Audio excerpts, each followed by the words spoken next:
Hello and welcome to the Daily Drill with your buddy Phil.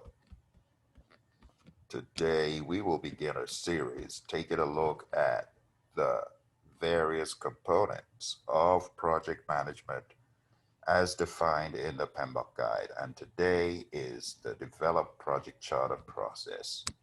We will develop a mind map for develop project charter. Develop project charter is a process in which we have the very important agreements as an input, and these agreements could be contracts, LOIs, MOUs, and of course, these agreements could be combined with other important documentation, such as a statement of work attached to a contract. When this information is received and known, you will have a better chance of creating a coherent project charter. But this is not the only important input to develop project charter. As you're developing the project charter, you should also be aware of the economic feasibility study of that particular endeavor. We put this in business documents. And these business documents could be a business case and a benefits management plan. Now, even though the PMBok guide does not itemize this one in the bullets, you should pay close attention to page 30 in the PMBok guide. You do want to take note of the target benefits and any associated benefit metrics, and have a full understanding of how the business case and the benefits management plan are key inputs to this process. So page 30 forward will give you a better understanding of these components. Now, I will read for you really quickly some of the core components of the benefits management plan. If you flip the pages to 33 in the PMBok guide, you identify target benefits, strategic alignment, time frame for realizing benefits, the benefits owner, metrics, assumptions, and risks.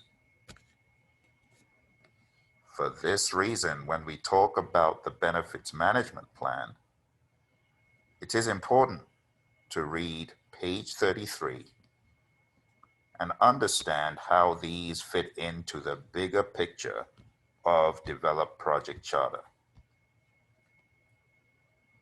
As you think about develop project charter, you should also identify the possible places where the project charter becomes an input. I would like to call out integration management processes, especially closed project or phase, and develop project management plan. I would also like to call out collect requirements and define scope. Now, beyond these, all subsidiary planning processes will use this as well. You should also pay attention to the importance of the key components in the project charter and how they are relevant to the iron triangle,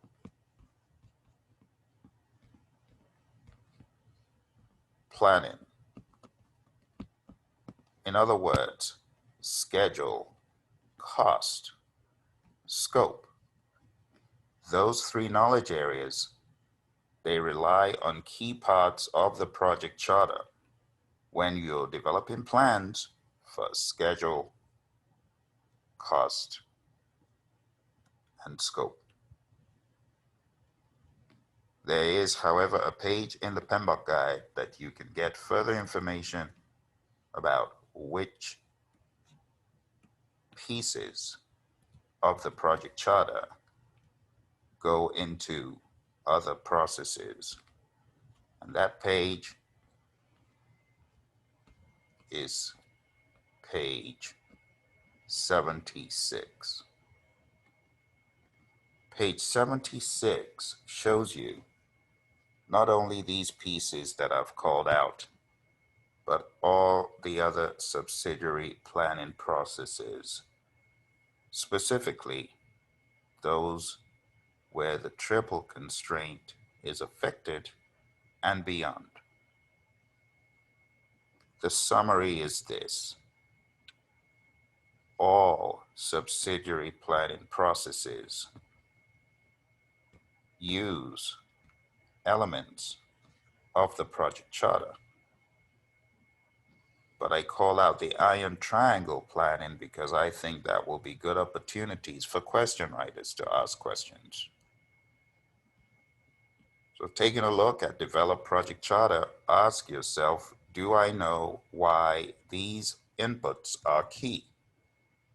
There are other inputs for develop project charter. They are not all on the screen right now, but I have called out two of the most important inputs. Whenever you think about a process, it is important you ask yourself, what do I get out of this process? The final thing you get out of this process is the assumption log. The assumption log has some rather interesting background. I would advise that you read this in the PMBOK guide as well. Let's read the background of the assumption log. The assumption log contains assumptions and constraints. High-level strategic and operational assumptions and constraints are normally identified in the business case before the project is identified. That in and of itself is another reason why, when you think about the business case and the benefits management plan, you should pay close attention. High-level strategic and operational assumptions and constraints are normally identified in the business case before the project is initiated. These will flow into the project charter. A good practice is to have a high-level view of the process and ask the question, what do I get from these inputs that contributes in some way to the output? How do these contribute? As you go process by process, it is important to identify these. Still reading from the Project Management Body of Knowledge Guide. Lower level activity and task assumptions are generated throughout the project. The assumption log is used to record all assumptions and constraints throughout the project lifecycle. But bear in mind that higher level strategic and operational assumptions and constraints are normally identified in the business case before the project is initiated.